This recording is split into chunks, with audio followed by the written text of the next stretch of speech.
Okay. Right. So go for it, Artima. You're muted. I think, did you raise your hand? Oh, Uh, okay. yeah. No, I didn't raise my hand, but it's okay. So this book actually resonated with me because a couple of years back, when I was single and living with family, this book I think has a lot to do with how when you're single, it's like a stigma. It's not okay for a girl to be single and be happy. So I went through that for about 20 years of my life because I didn't get married and I chose to, be single and independent and be happy. So a lot of people around me didn't understand why and how, and, including my own mom. So it was like, how can you be single and happy? I'm married. I had a kid at your age. So you need to, So I thought Sita being single and meeting all these other women was almost like she's looking for herself. And every woman she meets is again trying to find herself, right? It's Surpanaka after she's been mutilated, Yeah. Ahalya after she becomes a stone and then brought back to life. So that way, this book resonated with me in that sense, trying to find ourselves and trying to find your identity and understand how much you matter as a person and not just because of who's around you. You're, so and so's wife or sister or daughter or mother. Yeah. So yeah, that was my thoughts. Thank you. Thank you so much. That was beautiful. And yeah, I think a woman unattached from a man is one of the themes that runs through the book, right? Like, what is her identity outside of being defined in relationship with a man, whether it's her, husband or her son. So I think I can see how that relates. Would anyone else like to say a few words on the book? Um, is there somebody else you would No, like no, to just go? go ahead. That's okay. If there is a So, like you, Tanya, I also. Uh, sorry, Yep. sorry, 1 second. It got muted. Evelyn, can you unmute Yeah. yourself? Yeah. So, like you, Tanya, I also got this story from I got it from my mother. And I remember asking my mother that why did Sita choose to go through the fire test? I mean, and my mom at that time was mildly surprised by the question, and she said, that's the way of the world. And I was like, doesn't seem fair, And I was your age, 6, 7 years of age, and but that reading it immediately brought that story to me. It's interesting how feminism to some of us came through the story of Ramayana, which is considered the story of, this masculine alpha figure who is going to protect everyone and all that. So it's very interesting. Secondly, fraternizing among women, it's a realization that comes pretty late to us because we find male fraternizing and bonding very natural. The way the social structures are organized, and women fraternizing is more like a lesson after doing some mistakes here and there, going through life up and down, and you realize I should make more women friends. So it was interesting that this book sort of reinforced and affirmed that okay, we kind of stumbled upon the right thing, and happy about it. So yeah. Yeah, thank you. And I think we'll definitely come to the idea of feminist friendships and solidarities amongst women. That is a key theme in this book. Zena has her hand up, but I think before that, Arshia wanted to say something. Hi Tanya and hi everybody. How are you all? Okay. First of all, yeah, I totally connected with what you said. As children, we always read the book and saw it on TV, and that's where the book ended for us. That's where things ended for us, the happy ending, wala pura thing. And even when I was reading the book, there were all sorts of things, right? Like there was Yudh Kand, there was Sundar Kand, like the traditional book that I was reading, right? But that's where it ended. I still remember the first time when I got to know, I asked my mom, who's Love and Kush? And that's when it hit me actually that there's more to it. And the nice cover that we have on our traditional Ramayans, that everybody's sitting as a happy couple. And then when I read this book, and I'm so glad that it was there in the book club, that it opened my eyes to another dimension altogether. And like, so the traditional narrative, I think it kind of portrayed Sita as a passive figure, while the book was totally a contrast to it. And we see how she grappled with choices that were made by men for her. So, which kind of evoked certain feelings in me. It was like a breath of fresh air, and then the entire feminist friendships that evolved over the book, they were beautiful. And at the last, I think what stayed with me was the last chapter. I feel the one Shackled, I believe it is called, right?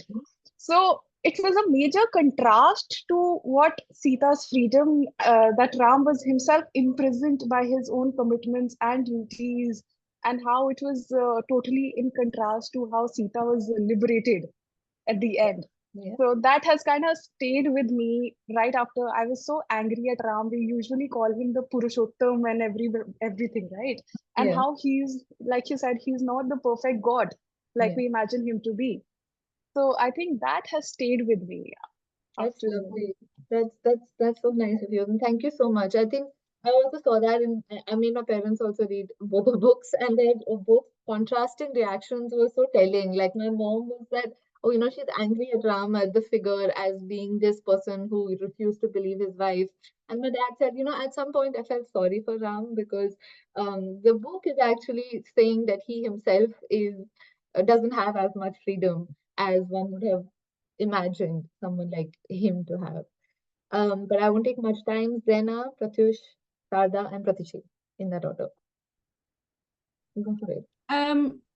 Yeah, I think it's similar to what everyone has been saying. For me, it was really comforting because we've heard these stories like since kids, and when reading this book, it just made me realize that there is more to just that aspect of the story. There is like the other side of the coin, which I think Sita's character, except the Agni Pariksha, and like when she gets kidnapped and stuff, we never hear her point of view, which I thought was really good. And all of these characters who were demonized, like Shubnaka's character, like we always see her as like this monster demon, but it's like there was more to it than just like her trying to come to Ayodhya and stuff. So it was really interesting way of thinking as well. Like every festivals that we celebrate, like Diwali or Holi and everything, it's like around Ram and him being his, like he fought this war, and like his I think that the thing that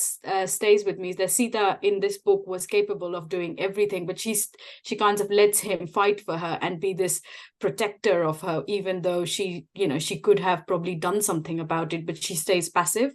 And I think it did make me question a lot of things, and also it makes me think like people who are just following religion blindly is now, I don't know, like now it comes into our day-to-day lives, and you can see things same in 2024 what people are doing, because it was so different. Yeah, I don't know what I'm trying to say.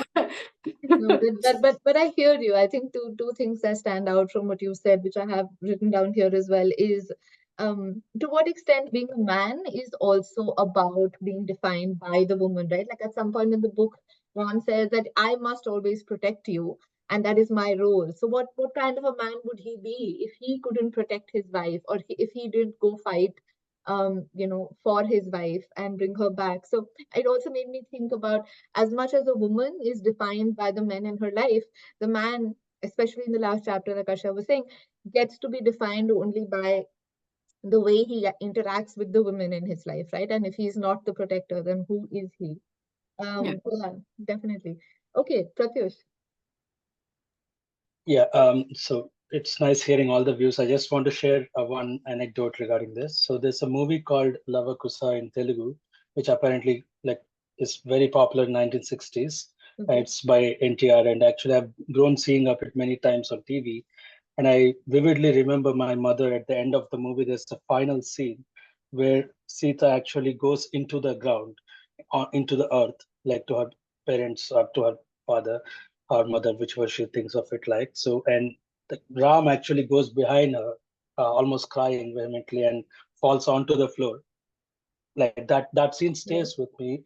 And the reason I bring that up is because my mother's reaction to that was a sense of pride that Sita kept her self-esteem, and somehow, although she never actually gone against Ram as a god, she has thought that Sita did the right thing at the end, and that movie ends at this note, which I think this book brings that memory, and also like others told, like I don't think Surpanaka and other characters have never been seen in a positive light, which I got to first time hear what they think. And yeah, that's Oh, what I thank want to you so share. much for sharing. That's actually a beautiful memory. And yeah, like Zena was also saying, I think the bit about Sita being seen as a passive character is quite true in most retellings of Ramayana, except I think the last part, right, where she goes into the ground. Um, that bit has always been an act of resistance and an act of agency, but I feel like in this book you see so much more of it happening at all point. Her refusing to actually, take up weapons even though she's well trained. Her being okay with listening to Ram even though she has a mind of her own, and then eventually finding herself. So yeah, thank you so much, Pratyush, for sharing that. Sarda. Hi. Okay. Oh, So I think I'm visible. Wait, give me a second. Okay. Yeah. So I kind of like, ever since like childhood, I think, because I don't like tie up my hair and everything. Ever since childhood, I've always been like said, "Are you a Panchali? Are you a Panchali?" kind of situation where Panchali refuses to tie up her hair until after there is revenge taken on by the on Duryodhana and Dushasana. That's kind of a thing. So I've always been fascinated by the idea of like, pitting these women. Like Sita is considered to be such a great figure. Sita is considered to be everything epitome, but Panchali is not as revered because she has these anger and everything. So I've always like, oh my, oh, I think I want to be more like Panchali, even though she might not be loved by everyone. I want to be more like Panchali. I don't want to be like Sita. It was something that was there in the back of my mind. But reading this kind of made me seem like, oh, again, it's kind of my own biases that's coming up. But it's still, oh, wait, Sita went. I was always sad for Sita, but it felt like she was not doing anything. yeah, That was something that I felt a lot when I was reading. But reading this, it felt like, oh, yeah, she went through something and she decided to stay. And especially watching our own surroundings, I feel like now that I've grown up a little bit more, I realize the passiveness is also sometimes a choice, as it was said. A lot of the times it's like, okay, I'm going to choose to be passive so that things just go according to the way it needs to go. Or you think? And also another thing that I found very interesting in this book is this sort of Aryan concept, the Aryan yeah, this. So I've been reading a little bit of Minaka Dasami also a little bit. So there was this concept of like, oh, this Aryan Brahmanism was being sort of like, being yeah, you know what I mean. I'm imposed. sorry. Yeah, absolutely. No, Yeah, that's actually a really nice way of thinking about it. And also, like so many of these mythological characters speak to each other, right? In terms of like yeah, yeah, their stories. And I mean, it's very interesting. Of course, Palace of Illusions comes to mind as a very famous sort of retelling of Draupadi's way of engaging with yeah, the situation she finds herself in. But you see, there's this point in the Mahabharata where Draupadi is actually questioning the court, right? She's voicing out loud and asking whether what has been done to her is justice. And she also asks yeah, whether the slave can actually own anything once he's lost himself, which is the point of the bet, right? But like you said, Sita has always been seen as a docile character until you realize that not taking an action here is itself an act of resistance, not going yeah, back and choosing to die rather than face that humiliation. I also liked how, like you said, the bit around her taking the Agni Pariksha the first time round is also framed as an agentive act. She does it to save Ram yeah, rather than to prove her own chastity because she knows and she knows that he knows. But it is, so that he can have his dignity back that she agrees to walk through the fire for him. yeah. And you see And Ram also, feeling yeah, I'm sorry. good about that. Sorry, go ahead. No, it was just there was an interview in the edition that I was reading, and in which it was said that so many people did not want to be Shurpanakha. Volga Yeah. talked about how this was like a play, and so many people did not want to be Shurpanakha, and so many people were against it. And even then, there was this again the concept of Dravidianism and Aryanism coming up, and a lot of. I Absolutely. remember, I think in Jawaharlal Nehru's book, I read that even in Ramayana, the Dravidians are mostly considered to be Yeah. monkeys, kind of situation like that. It kind of brought back all of these memories. Like, I mean, oh, yeah, absolutely. There's a lot of literature that talks about how the demonization, both literally and metaphorically in mythology, of like people who were outside the sort of quote unquote civilized, cultured community. So you see the tribals being looked at as rakshasas, right, or rakshasis, which are actually basically Adivasis or people residing in the jungle. They're not they're not the devil, but they're demons. And there is a distinction here. You see, Hidimba is also like actually a Rakshasi who Bhim ends up marrying. And then there's a lot of this on in Devdutt Patnaik's retelling of Mahabharat and Ramayana. Jaya is something that I really enjoyed by Devdutt Patnaik in case somebody is interested in that retelling. But thanks so much for that, Sarda. Pratichi and then Raja. Hi. Yeah. Hello, everyone. So it's a very nice segue, actually, Tanya, from the last discussion. As I was thinking, because we're talking about Sita's first decision of taking the Pariksha is coming from a consideration, and I'm still reeling from Shana's book. And I think one of the two key moments I was thinking, and this is the one moment I was thinking, what are the choices that women make for love? In terms of, I mean, I was just thinking in terms of like, I think it's just like continued, the thought and the feelings continued from one book to the other. And it's like, even if you know everything, you make certain choices that are not necessarily very, I mean, doesn't really render justice to what you stand for or what should be actually be done for your own dignity. So somehow I was thinking, because I don't think that kind of consideration was coming even in the last chapter when you talk about Ram and this how this entire responsibility, the masculinity, the ideal, as Tanya just mentioned, that it's very important to also think about how men are defined by their rules and roles they have to perform within the patriarchy. But this consideration of how much this could have damaged, I don't think that level of empathy or that level of concern probably was not reflected that much. But anyway, I think that was a continuation of, although I was not part of the discussion, but I think Shana's book is kind of like led into just come here. Yeah, sorry. I was thinking it's actually on point. I love the framing of this, her doing something like this, not as an act of humiliation, but as an act of love in some Love. ways. If you think about it, her going through fire for the sake of her love and not because, she was being humiliated yeah, anyway, but go ahead. Yeah. The second point, which I think I have marked, is like where Renuka Devi is kind of talking about that I don't have any teacher. I teach on my own. And that paused me while I was reading, because we talk about, I think all of us have like talked about the sisterhood, that is also doesn't like not much highlighted about, but the sheer loneliness in making certain choices for yourself because nobody will understand, nobody will stand by you, and how the sisterhood can be helpful in certain sense. But I was struck by the fact that there cannot be any teacher because you are being a teacher by setting a precedent. Because I think the amount of like whenever you stray away from what is expected from you, there is a huge amount of courage, and that you need to encounter the loneliness and also that continuous probably certain level of self judgment. I think that comes up. So I was just mostly reflecting on many of our journeys, navigating different parts of our life, and as we that sometimes come up in the discussions, which I really cherish. So I think these two moments had been quite key, and I think that has much to done because these are two discussions within 1 month, and I think the thoughts are brimming, and it's kind of very nicely overlapping with each other for a very different genres.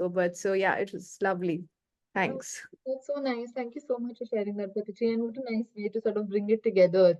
And also how I think it's also reflective of the tendency that we have to sort of relate things that we read to our lives. We always end up finding ourselves in the pages of the heroine, whether it is Shayana's characters or it is, the liberation of Sita. We're looking for something that has resonated in our lives. And I think that's the beauty of just being immersed in a book. So thank you for reminding us of that.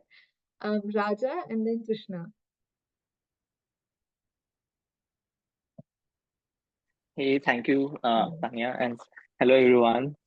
So, so about this book, okay. So I read Ramayana in 2000, like six around when I'm like very early in my like in the school days, and I was very like happy with how it ended, because back then I was very young and I was like all you could understand. Hey, there's a struggle happened, there's an obstacle, and there's a victory. That's how you get. That's how you see action movies, and that's how my typical understanding was. But later, when I watched movie, I think Pratyush has mentioned the Lavakusha movie in Telugu. I'm from Telugu. I'm actually Telugu. So, and I was shocked. Hey, this part's not there in the book. And like, hey, how come they're like separated? Like, hey, this is. I thought the movie was fake. I thought the movie is like fiction, and like, no, this is not right. And because I actually read a book, and like that's more real. And I actually struggled to accept that, because I could never understand as powerful as Sita could have such a bad ending. I was like, I would never understand it. Could understand her stance. And so after ages and ages, I think right now when I'm going through the book and like I'm able to understand Sita's stand, and I'm actually able to call, hey, what exactly happened? It's actually a win-win. Okay, and there's one side, Ram is like fighting for that Aryan thing, and like one the Sita is like standing for her own stance, like her own credibility, and it's a win-win. And that's I could understand, like and the best part was like things like stories like Ahalya, coming with asking questions like, hey, what is truth? Okay, like what you mentioned, and like things like trust and dignity coming with, and it's Ahalya like telling her, hey, there's something called stance, you have to come with stand with your own thing. And and and the best part was I never ever in movies and in books I never heard the Urmila's take. Okay, and this lady comes and like 14 years of like complete being away from all kind of things that's happening from the world, and like being in the close quarters when Sita visits her, and but this lady has so much of wisdom.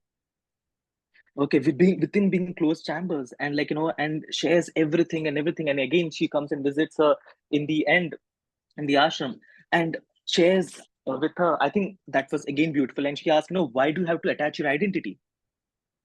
And look, she asked, who was in that ceremony, who attended ceremony with that drama. Like, no, why do you have to identify? You're still so far in the journey, and still you're attaching your identity. I think that kind of wisdom from Urmila really, like I really, because I never heard a story before.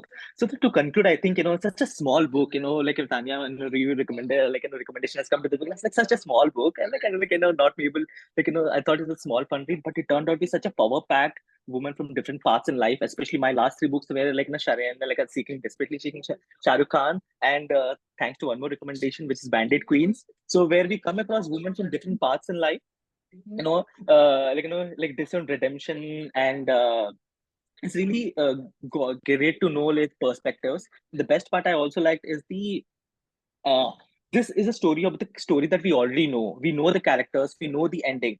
So establishing such a screenplay and building that perspective is very challenging. I'm glad how the author has done that job brilliantly with such limited words and chapters with the existing characters that we already know. And I actually wanted to, I recommended 4 or 5 people already, and I'm actually planning to get this book for my mom in a for Telugu version. So thank you everyone for this recommendation, and great read.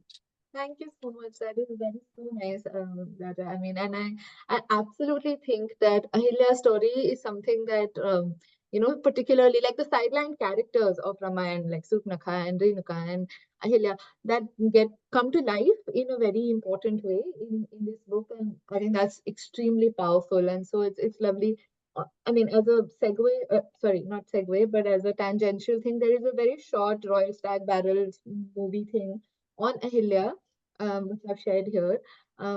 If anyone wants to watch it, it's a reinterpretation as well, but it was interesting. It's also like a different agent take, so like fair warning.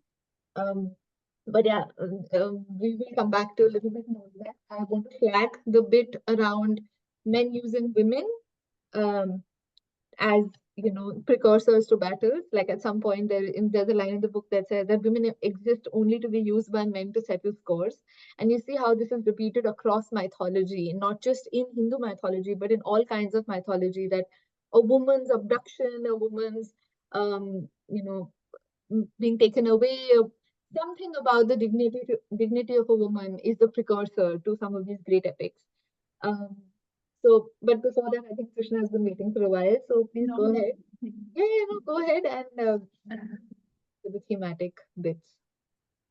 Yeah, so for me, this was very so I'm quite aware of the fact that I've lived a very privileged life, and feminism has been a very running theme as a teenager, as a college going person, and even in the professional field. But so much so that I think this concept kind of became like white noise. Like obviously everyone should be feminist. Obviously I am a feminist.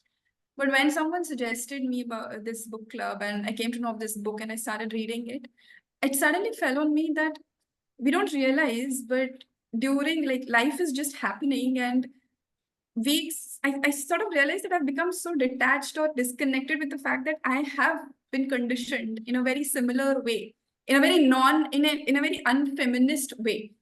And that conditioning became so obvious to me because when I started reading this book and going through all these chapters and all these spaces where Sita is constantly trying to detach herself from the identity of the men in her lives, whether it is her sons, her father, or her husband. And suddenly I realized that this is how, like, I feel like I am at that stage, or maybe it has been the similar process for me, but I didn't realize it that it suddenly fell on me that I've been doing this for a very long time, that it has been about men, about some men, or whether it has been about settling down in the traditional sense. And while entertaining these ideas in my life, I didn't even realize that I have gone astray from the idea and thought of feminism and this concept that it doesn't really always have to be about a man. This identity, the influence and the role. And there are parts in the book where there's this theme running that, you belong to the world. You don't just belong to one man. You as your kids, the kids that you're raising, they belong to the entire Aryan Empire. They don't just belong to you. Just like they just don't belong to you. Similarly, you don't just belong to your kids. You don't just belong to Ram. You belong to the creation. You're the daughter of the earth. So your identity does not have to revolve around men all the time. Yeah. And another thing which I found really amazing was this, it really, like, you read about it, but this thing where women kind of minimize themselves in the presence of men.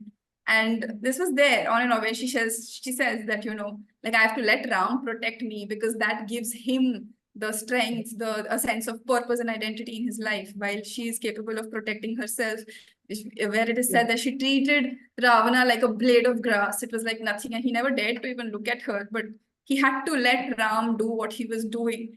So yeah, like we do that even in our workspaces and all. We kind of minimize us. We're afraid of taking up space. We're afraid of saying things out loud for the fear of, maybe we'll come off as a little too harsh, or how we'll be taken. But like, it felt good. It felt refreshing to think that someone as privileged as Sita, as powerful, supposedly powerful as Sita, was also had to fight her way out of it. And that in such a, it's conditioned within us in such a deep manner. We don't realize, we think that we are progressive, and we have progressed a lot, agreed, but that conditioning is so deep seated that sometimes it becomes, it's so normalized that we actually forget. And I think this was like a reminder, or like some sort of a bell rang when I read all of this book. And great recommendation. Thank you so much, Ripna. That's so beautiful. And yeah, definitely one of the other themes you see in this book, that it inverts discourses of power, right? Like women are as much a part of the creation of men as men are in the creation of women. And you see that the power that Sita gets by subjugating whatever is expected of her and exercising agency is also a reminder, right? That you are yourself, like independent of everyone else around you, independent of the relationships that are supposed to define you. So thank you for that reminder. So I'm just going to quickly go back a little bit now to some of the themes that I picked out, and I mean, have people give their opinions on that. Kushi has just told me that she invited Ruchi, whose article I had shared yesterday as one of the PDFs, um, which was about the other book that Volga ma'am has written, which is on Yashodhara. So the point here being what I was just mentioning about women being used by men to settle scores, women's bodies being the template, their dignity, their honor being something that men have to protect, whether it's Helen of Troy or whether it's Sita here, you see that it has to be some sort of humiliation of a woman, Draupadi in the Mahabharata, Sita and Ramayana, that is then causing men to settle a larger political battle, right? And very often women's stories in this entire um, in this entire process get marginalized. Yashodhara, who is the wife of Gautam Buddha, who was then left behind in order for him to seek salvation, is very similar in some ways to Urmila, right? The women who we don't even think about, who don't come into our minds, but they're also serving a certain purpose in this story. You become a saint because you renounce something you have. You cannot renounce something you don't have, right?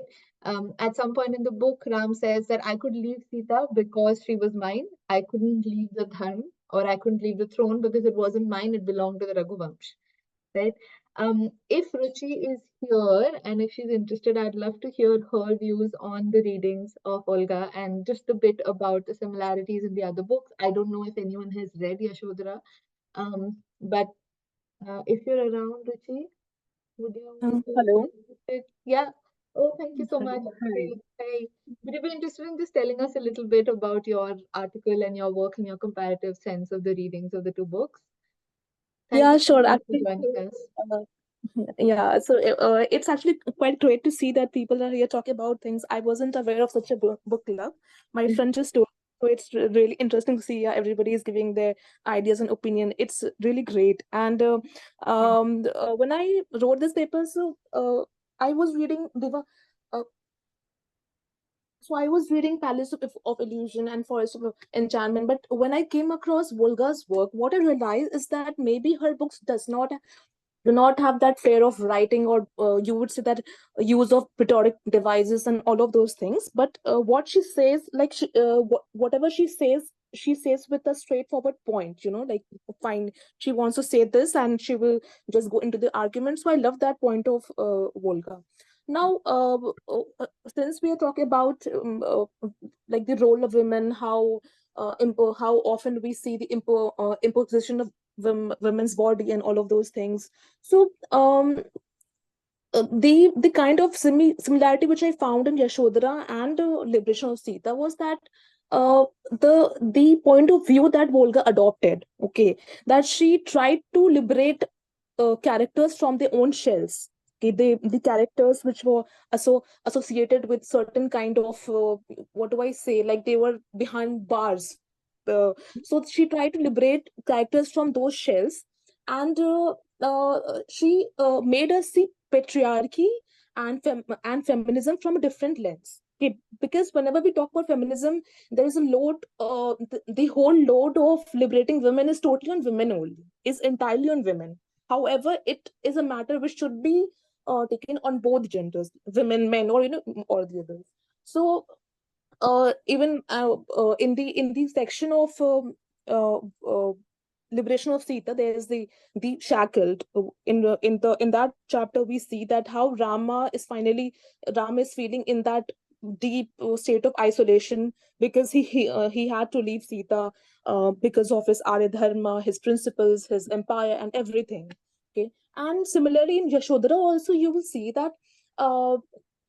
There is a kind of different rapport between Yashodhara and Buddha, and how both of them, they try to create their own harmony, and she supports Buddha throughout the book.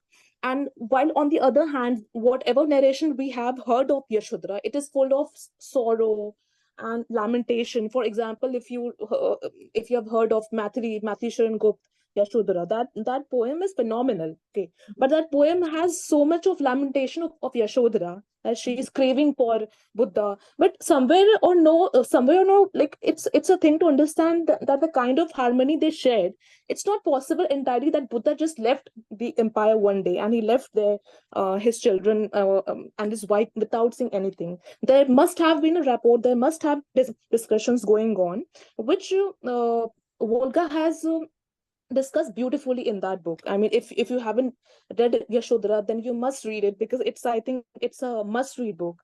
So yes, so I was saying that I came to know the lens of feminism through different lens, that is from the lens of men as well.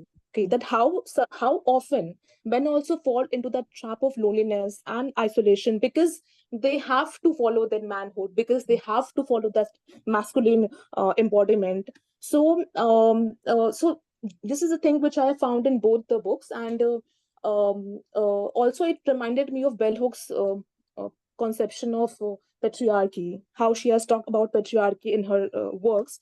And it's wonderful that she asks us to see the sides of men also, that how just like, what is the reason behind their toxic masculinity, or why are they imposing certain things. Okay, so these are the things which I was able to connect in these books. And of course everyone has talked about all the other aspects, so I thought I'll just talk about these aspects, the other side, the other aspect of feminism as well, the other conception of women and men, as well as we see in Liberation of Sita and Yashodhara.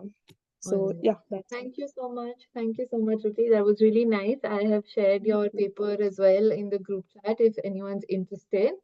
Sudhaji, I think you have your hand raised, but Volga ma'am has just joined us, so I would just like to say hi, hello ma'am. Thank you so much for joining us. You're on mute.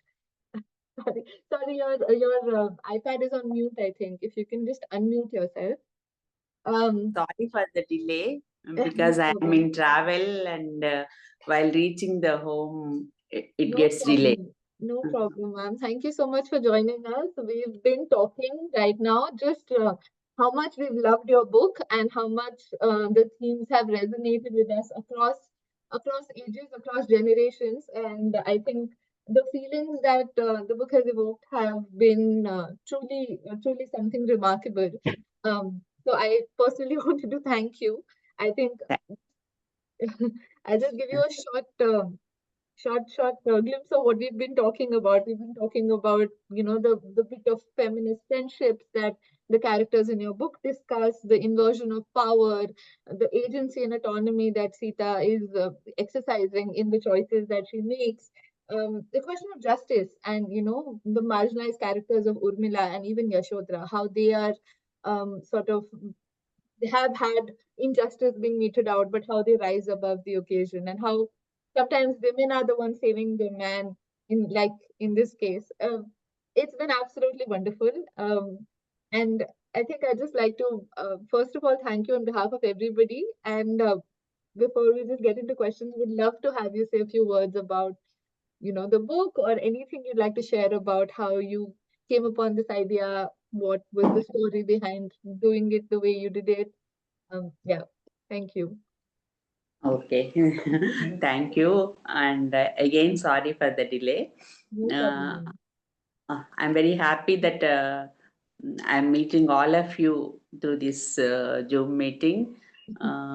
Really, the book Liberation of Sita and afterwards Yashodhara, they bring me so many young people, especially young women, to me as friends and as the lovers of literature. And so I'm really happy that while writing that book, I think I'm making friendship with those characters: Sita, Urmila, Surpanaka, Ahalya. I'm making friendship with those characters. But afterwards, I found that thousands of women across the world became my friends. That is the most lovable thing of that book. And while writing that book, that means the stories, those stories, as I told in the preface also, I love the concept of the sisterhood of women, and how women should give strength to each other, how they should help not helping is not the real kind of word, but giving strength to each other is very important in any situation, or in any place, or in any in any part of the world, in any struggle. So I think I made that friendship and that sisterhood very effectively in those stories. And in Yashodhara, because many people who read Liberation of Sita easily identify themselves with any character of that, any female character of those stories. But Yashodhara is very special to me because Yashodhara for ages was shown to us and understand by us as a victim and as a wife whose husband left her and went, and she's really suffering, and all that, a victim like thing. We all, for so many ages, who know that character or that person, cried for Yashodhara. I really never liked the idea of victimhood for women. Women are suffering, but their agency should be shown, not victimhood, but their agency should be shown to get them liberated. When you are always weeping, crying, glorifying the victimhood, we can blame men, we can say anything about men, but we are victims. How to escape from that victimhood, I always think, and how to take the agency into our hand. Women's agency is a very, very important thing to promote or to write about. I think that agency, I think I depicted in Yashodhara, because she is an intellectual person, a person on par with Siddhartha. And it seems to be true to me also, because a woman who lives with Siddhartha for so many years until Rahul was born should be an equal partner to him. And as far as we know, the Buddha is, Siddhartha is the first revolutionary radical thinker in any part of the world. So such a person who is promoting love, promoting ahimsa, promoting so many things, and want to destroy sadness from the world, and bring happiness, peace into the world, can do very cruelly to his wife. I don't, those things didn't match in my thinking.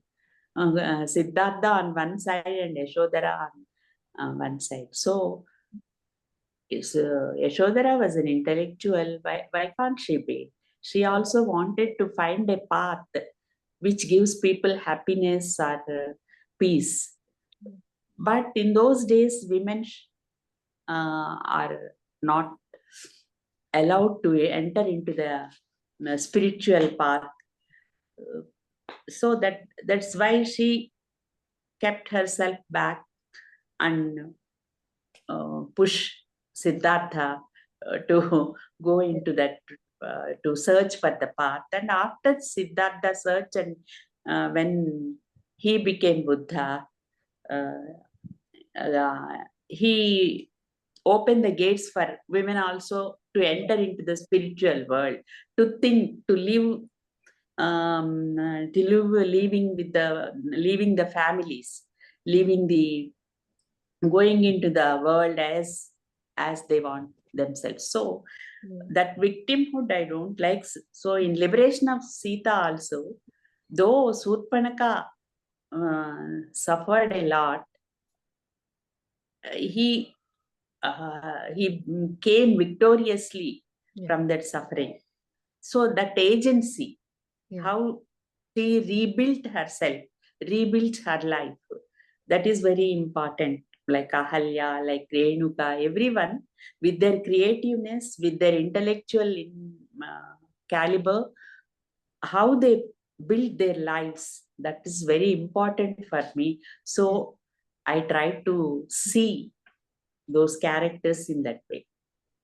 Thank you so much, ma'am. That is so beautiful. And I feel like hearing it from you, right, about agency. Sometimes we forget some of these things. We think that, oh, feminism has achieved everything. But then you see that the same strain of striving for agency, striving for a sense of self outside of the men in life, that is something that women are struggling with even today. And I think it's a very powerful ethic of love that you have, brought about.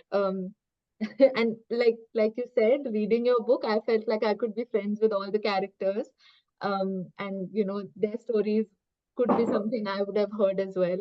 So thank you for that. I did have two small things that I wanted to ask you. Okay.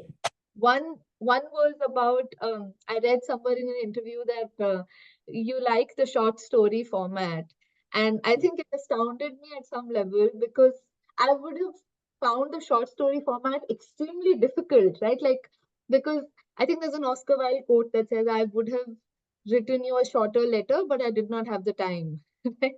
Because it's so harder to put Yeah. so many thoughts in such short stories. So I just wanted to understand why you like short stories, or how is your writing process, or what is it that you think this form brings over the other. And the second question I wanted to ask you was about just this idea of friendships, like unlikely friendships, right? These are women who we have traditionally seen as enemies in the mythological retelling. Um, how did you choose these stories, and how did you imagine them to be friends, right? Like, so, yeah, just those two. First, let us Yeah. concentrate on the stories. Yeah. Sita and Surpanaka, they are the main rivals in the epic. In any epic, they were depicted as rivals. Why they just in the real Valmiki Ramayana, Sita and Surpanaka never talk to each other. They just, saw each other, and Sita saw the violent part of the sea. Yeah. How Rama and Lakshmana, Rama said, and Lakshmana cut off her nose, and all that. How a woman react, how a women like Sita,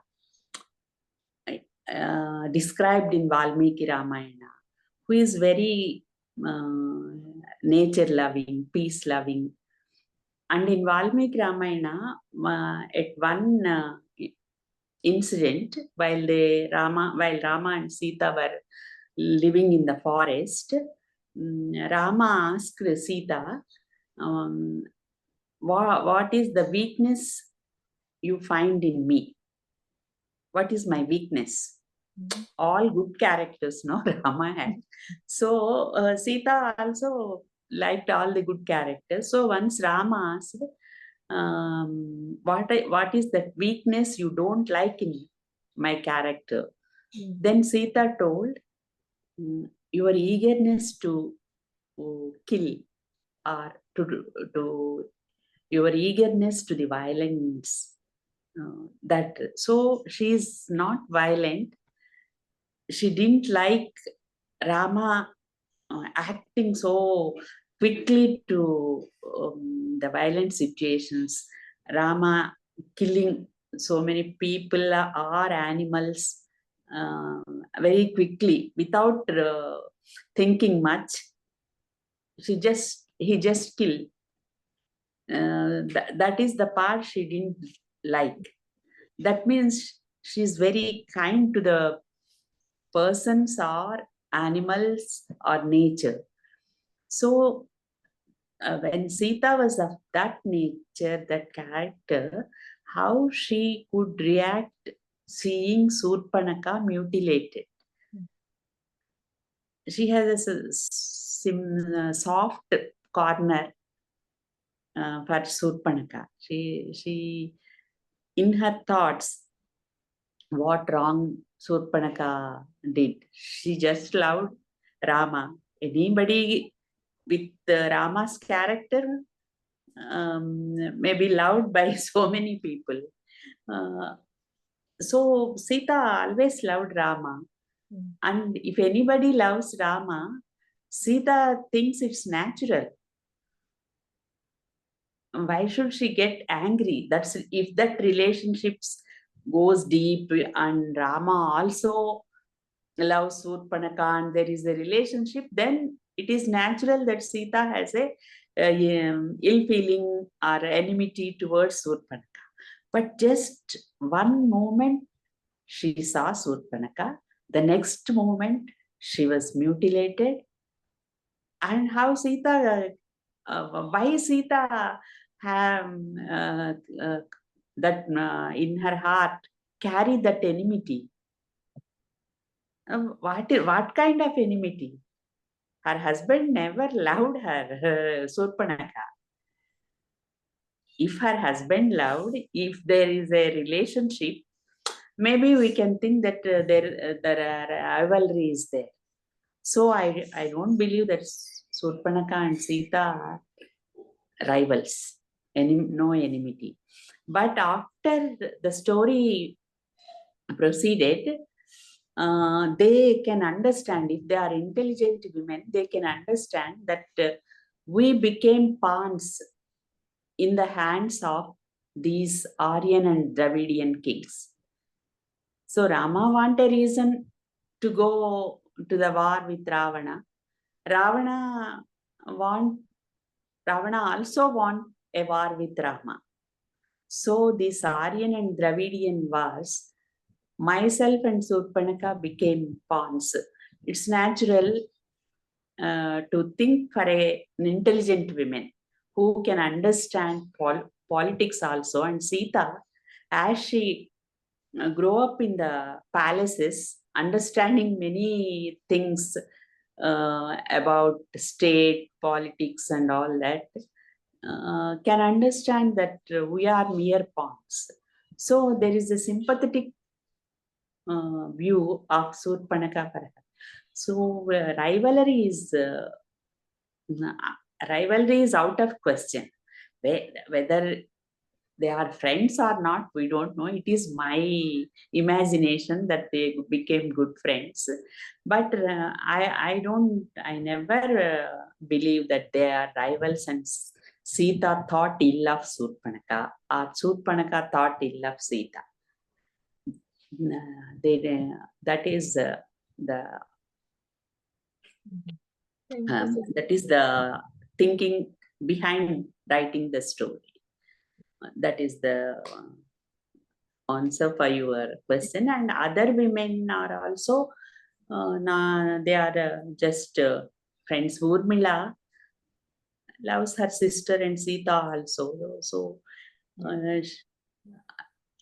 they are not rivals. In any way. Yeah. And about short story, that format, the short story is one side it is very easy to write because it is short, and on one side it is very difficult to write because what you want to convey should be in very short. In shortest form, you have to convey most difficult thoughts, most beautiful thoughts, or most nonsensical thoughts also. So it is a format. If you can use it very effectively, reader will understand what the writer is going to tell in a very poignant manner. And in short story, the sentences, the words should be very economical, and that is very difficult. Economy of words and thoughts, that is the crux of the short story. In short story, one word less or one word more will ruin the style of the story, or it can spoil the whole story. So it is a very balancing act. And in few words, you have to establish the whole character of a person. In this Liberation of Sita, I am very lucky that the characters are all already known by the people. So it's very easy for me, without many words wasting on describing the character or other things. I can go straight into their minds, characters' minds and actions.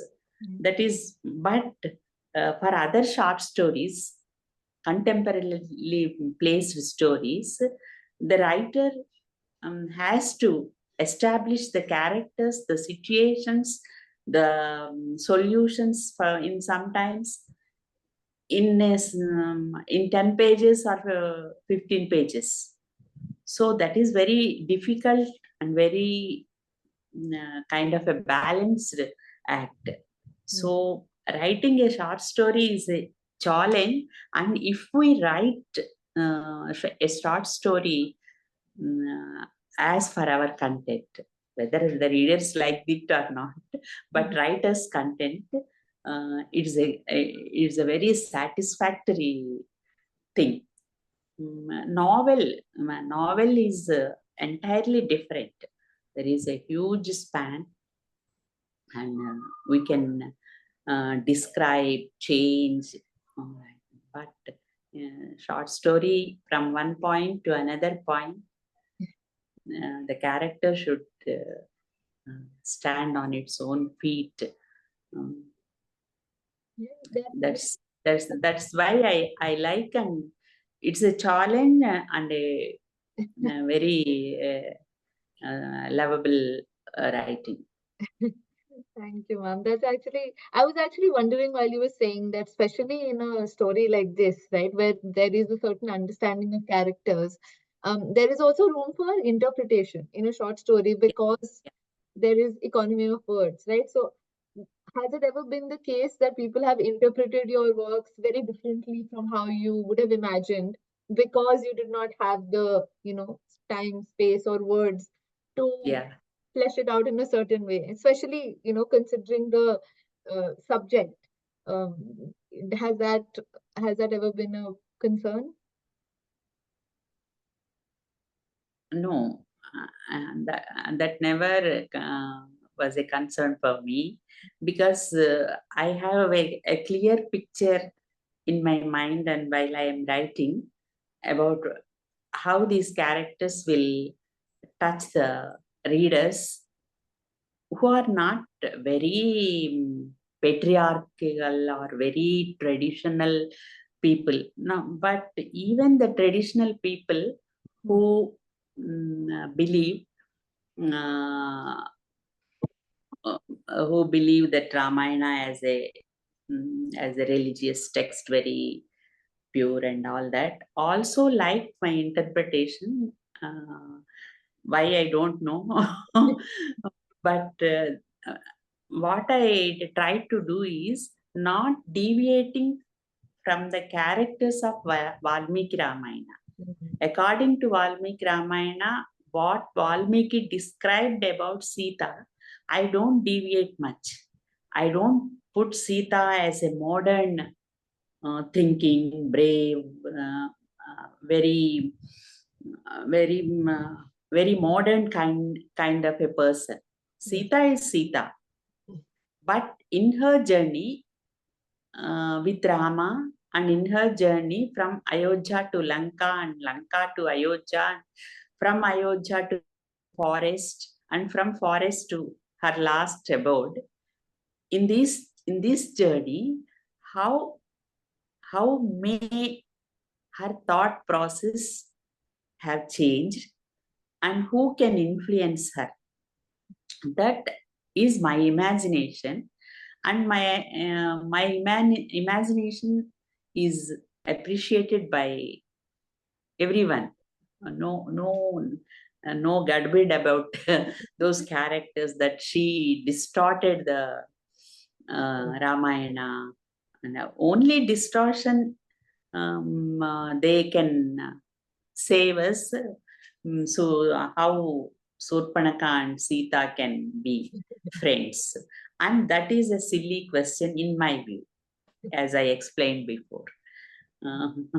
That's really really nice. I want to open the floor for anyone who'd like to directly either talk to Volga ma'am, say something about the book. Go for it, Apurva, and then I can read out from the bits in the chat box.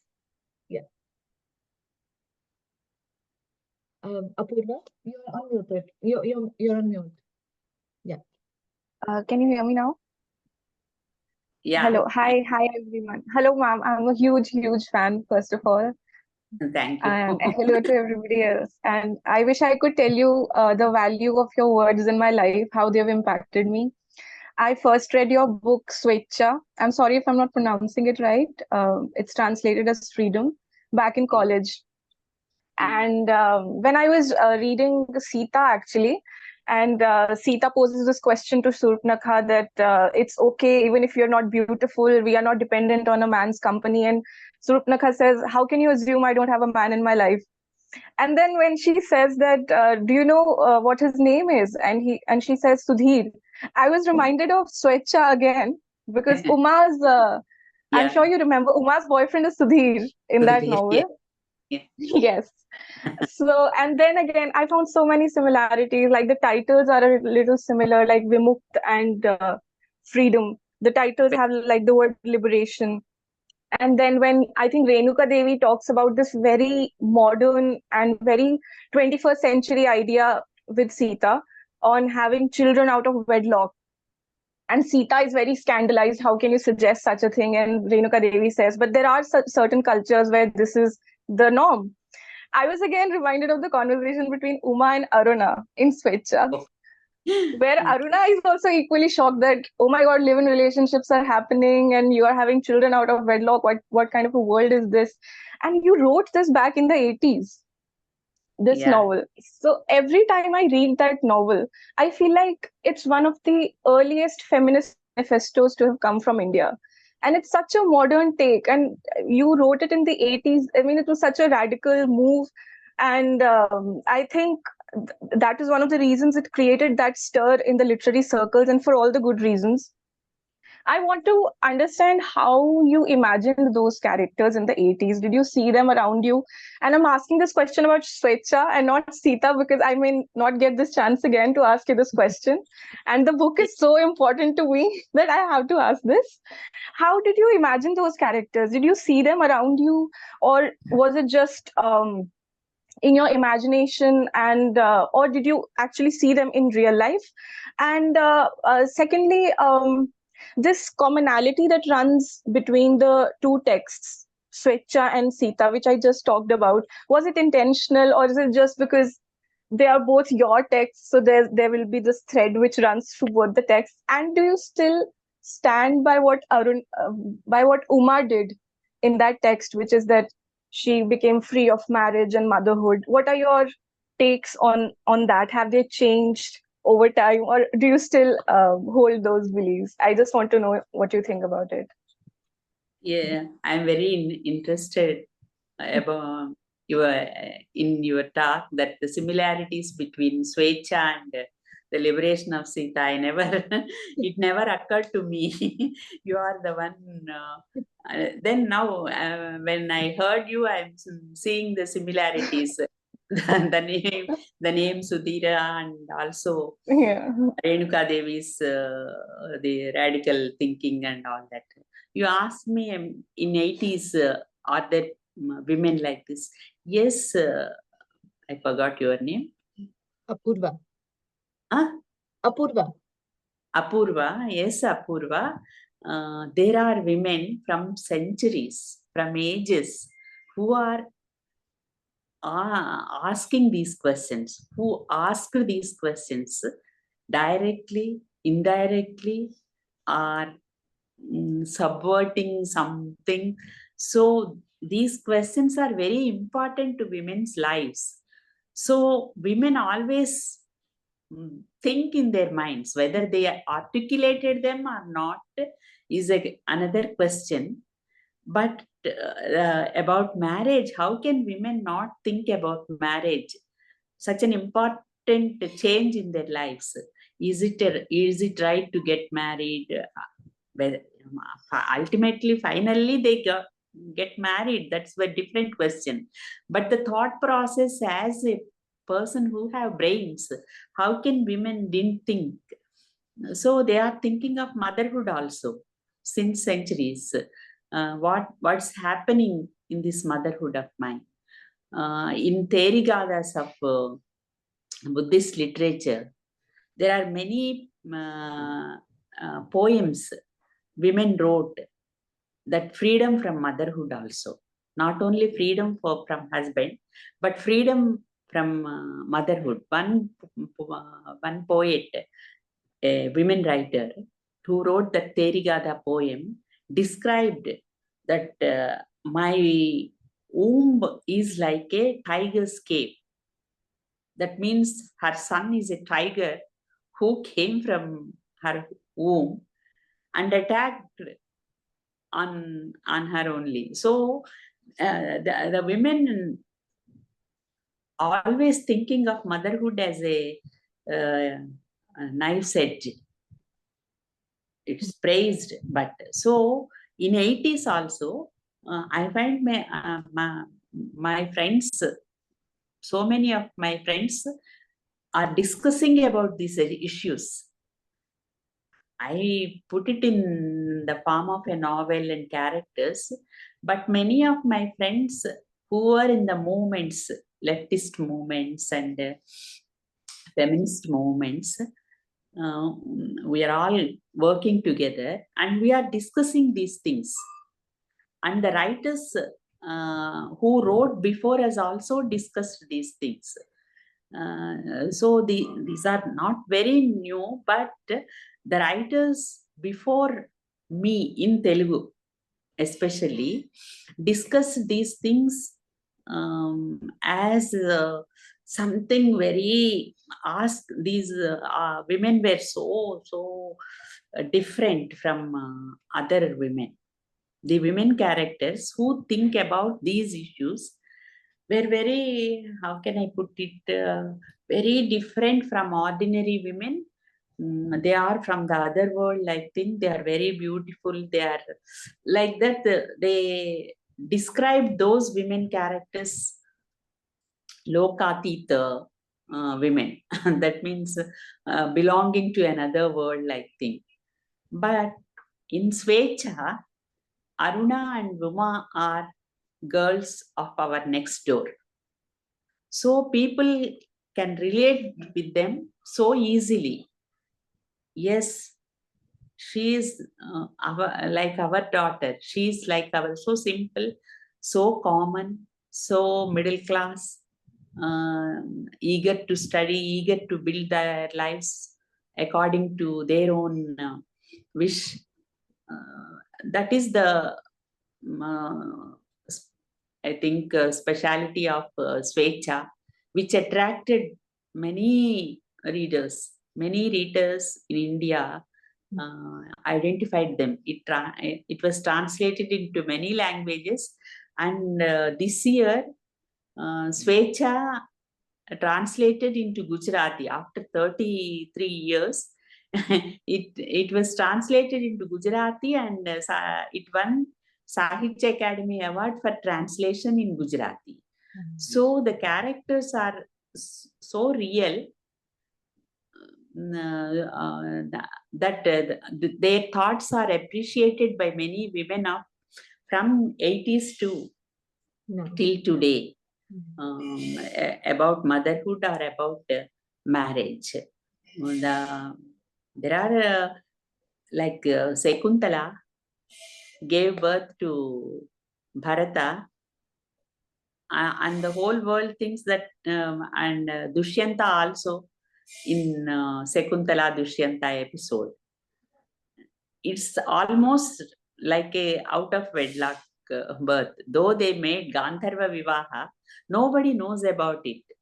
Everybody thought that how it happened. So many women faced the situation giving birth out of wedlock and without marriage, to live with a man, like living together, those kinds of things. Okay, is there anything I missed? And No, ma'am. yes, Thank you so much. Yeah, the thread is continuing. The thread from Svecha to Vimukta is continuing because I am sharpening myself. I am sharpening myself, and I want to put forth these questions more effectively to the women, or both women and men. So that thread is continuing. Thank you so much. Thank you so much, ma'am. Thank you. And your works deserve all the awards, all the recognition that they are getting. Thank you so much. Awards are not a thing, but I mentioned it because how relevant Svecha yes, it still is. Yes. Absolutely. Yes. Thank you. Ma'am, if I can just read out very quickly one question on the text box, and then if you can take the two questions from Evelyn and Anuradha together, if we take all three questions, and then just in the interest of time, would that be all right? Okay. So Nishi has a question here where she says, Volga ma'am depicts all characters like humans, not bhagwans or demons. And even though Ramayana used the words demons to describe rivals. So the stories feel like stories of human. If Sita going back to the earth in this context means living among the beauty of Mother Nature and not literally going on inside the earth, what does trial by fire symbolize in that context? If you were to imagine what an actual trial by fire might have looked like in the real world. So that is something that Nishi wanted to ask you.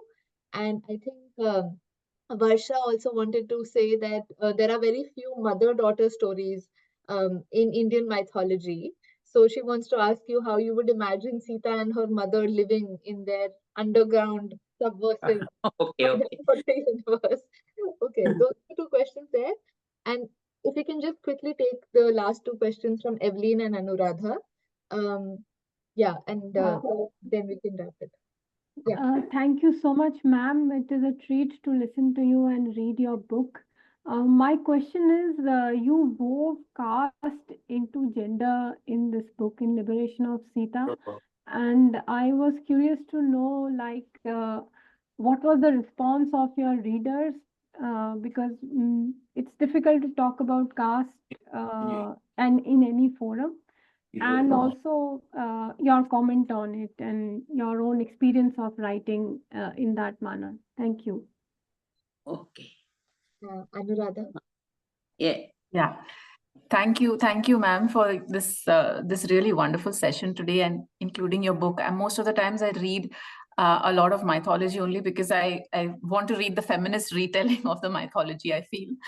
And I think the only question that I had was, and this I think this scene was just discussed briefly when you introduce the character of Sudhira into Shurpanakha's life just when Sita says, "Oh, so you have achieved liberation. You don't need validation from a man." There comes a man into the scene, and then of course I think you anticipated that readers will probably feel this way, so you also clarify because Shurpanakha says that, yeah, it is only when I realized that I don't need a man to define me that I could find companionship. So I think you sort of realize that otherwise we're going back to saying, okay, we need men to define. But I was really interested in understanding what your thoughts were around, introducing this a man back there, even if it was only for literally 3 sentences to make that point. So I mean, I had like mixed emotions on that, but would love to hear your thoughts too. No, I want to challenge the popular notions that women who are quoted ugly, like without nose and all that. That is not the correct word, but excuse me. That who are not beautiful, like described by beauty, are not loved by men, or they didn't get love in their lives. And Surpanakha didn't get the love from anybody. That's like a myth. There are people who love the character of a person, not only beauty. So it's one point is that, and how Surpanakha also gets over. Before that, she's a loving person and she's loving Rama and other men in her life. But the love she gets from Sudhira is very different. If you think those sentences, that Surpanakha invites Sudhira and just show him and then ask him to go away. In that one moment, Sita also understands that this relationship is very different from the normal man-woman relationship. So to show that women who are strong can build that that kind of relationship with men, the equal, commanding, like equal partnership kind of thing with men. So I want to tell that Surpanakha is capable of building that kind of relationship, real love. Love means respect and equality. That is the real love in my thoughts. There are many aspects of love, but the essence of love is respect and equality giving. So that kind of relationship I want to establish between Sudhira and Surpanakha. That is. Thank you, ma'am. And the other 2 questions just about the inclusion of caste and a bit about trial by fire. That I Trial by yeah. trial by fire. Fire is a symbol of very powerful test. No, nobody can stand that thing. That is in our mythology in Ramayana. We always have imagined that Sita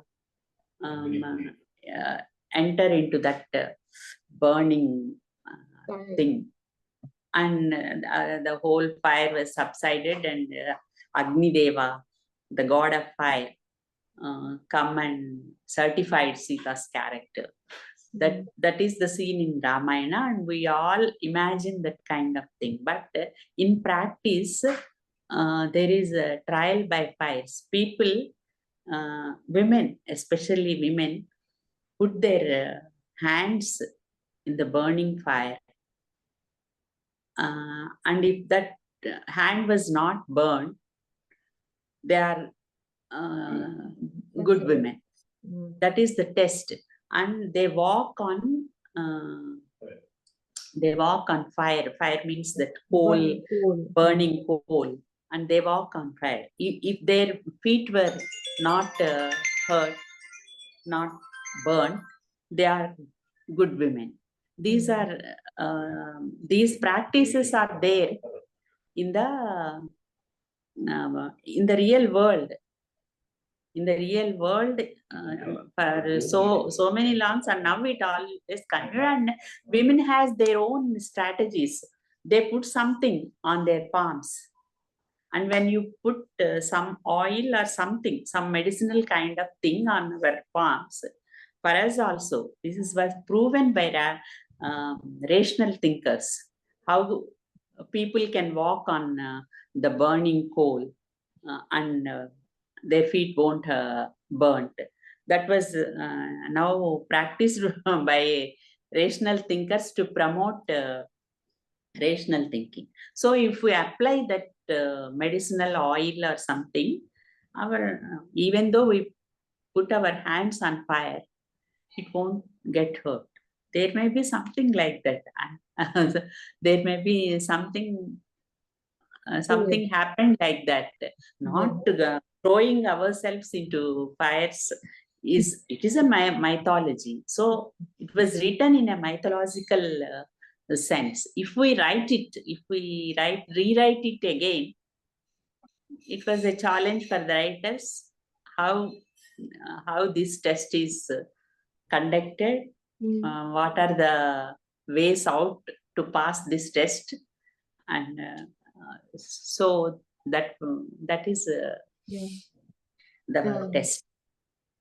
And I think one question has come from Vidya, which is, Volga ma'am, who is your favorite woman in this book? Especially, is there anyone in the book whose story you would like to explore further? Do you have a favorite friend, ma'am, in this book? Favorite? All are my favorite characters, my dearest friends.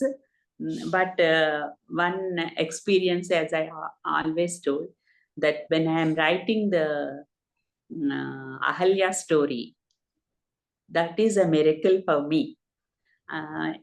Other stories, I have my own thinking, plan, a plot, how that plot should go to tell what I want to tell. These kind of process will go on in my mind. But for Ahalya's story, one morning I wake up and went to my writing table and start writing and finished the story at one go. And I don't know how I wrote that story like in a trance, and how the words came into that, and I don't know what word or sentence I am going to write next. So that's a kind of experience for me as a writer, the one and only experience. All other stories and novels I plan, I have a lot of thinking in mind, editing, re-editing in my mind. And also when I put on paper also, I remove one word and put another word, or change sentences like that. But this story of Ahalya came like just like a like a waterfall. Wow, where I don't know that. So that is that story and that character I really love. That is so nice to know, ma'am. I think the last question, because from Khushi, is ma'am, who has impacted your writing the most? Do you have an inspiration? I read a lot of literature since my childhood. Lot of Telugu literature, Indian literature, and also world literature, especially Russian literature. So all these writers inspire me to write. something, taking a pen and writing a story in my childhood, nonsensical poems or something. The whole literature inspires me, and especially if you want to know specific names in Telugu literature, there are 3 writers, Chalam, Kodavatiganti Kutumbarao, and also Gurajada. Gurajada was the first one, in chronological order. Gurajada, Chalam, and Kutumbarao. But Gurajada, I understood him after I understood Chalam and Kutumbarao. So I put that order a little differently: Chalam, Kutumbarao, and Gurajada.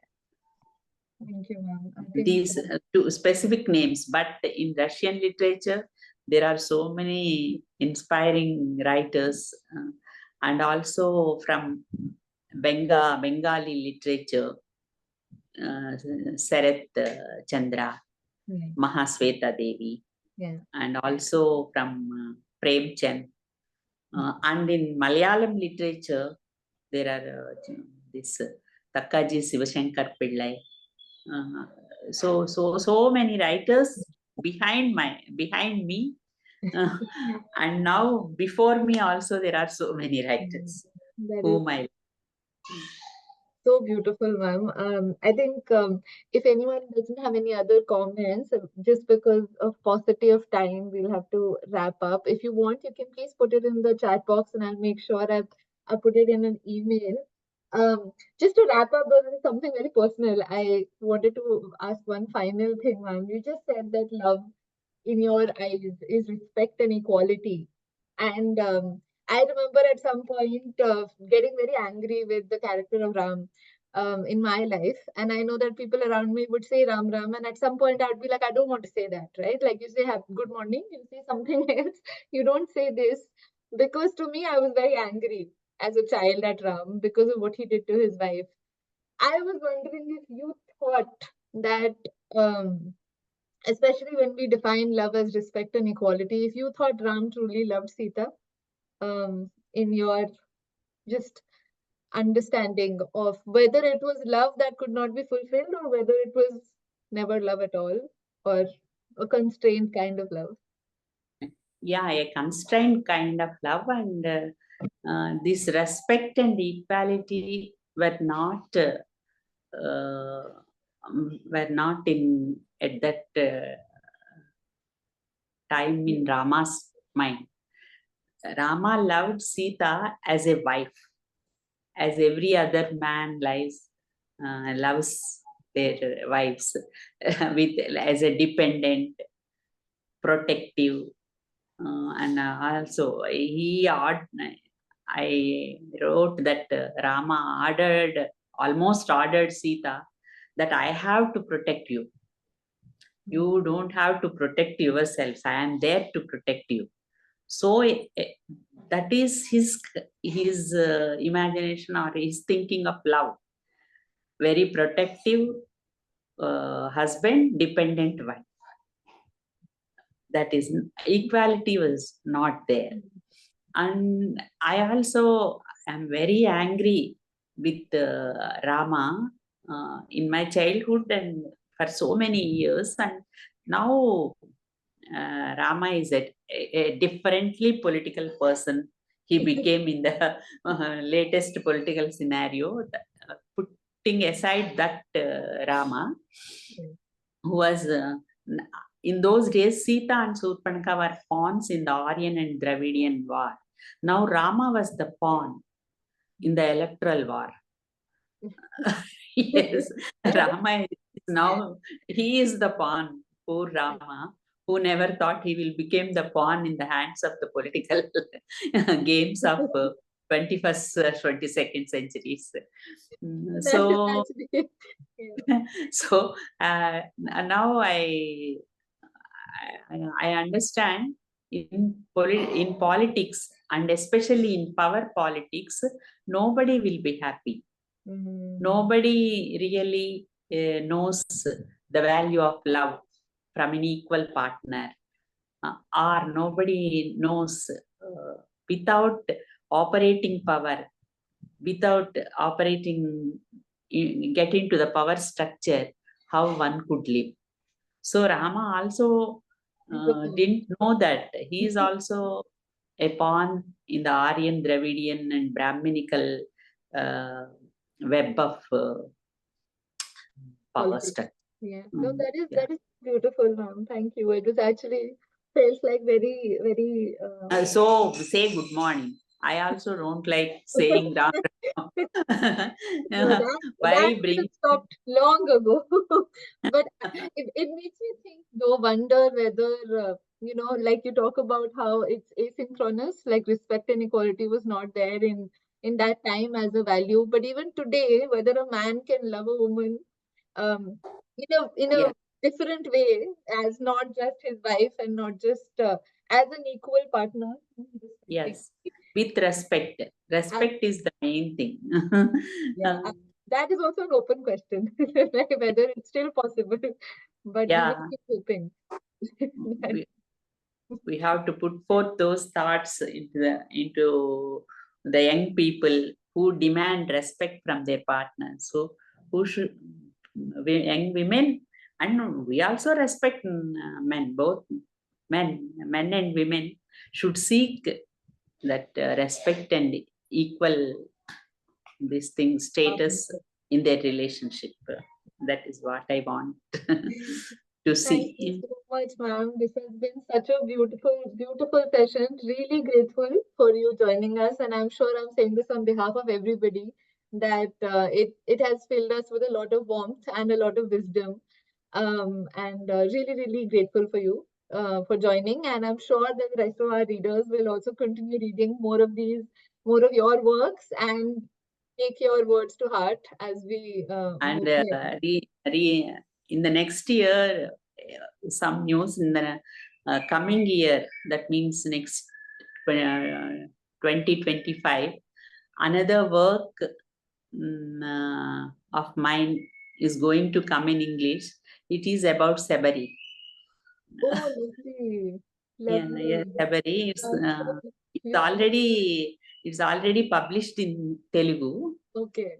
Beautiful. So it will be coming in English in the next year. Oh. So I think you also will read it and Definitely, think about it. It is entirely different, not anything about only man and women relationships or these things, but it's more wider range of That's so beautiful, ma'am. So many people have already said they're pre-booking a session for whenever the book comes. We will definitely invite you again. Thank you so much, ma'am. And thank you. Thank you for giving me an opportunity to meet all of you young people and listening to you, seeing your wonderful faces. So thank you. And again, sorry for the delay I made. Oh, ma'am, please.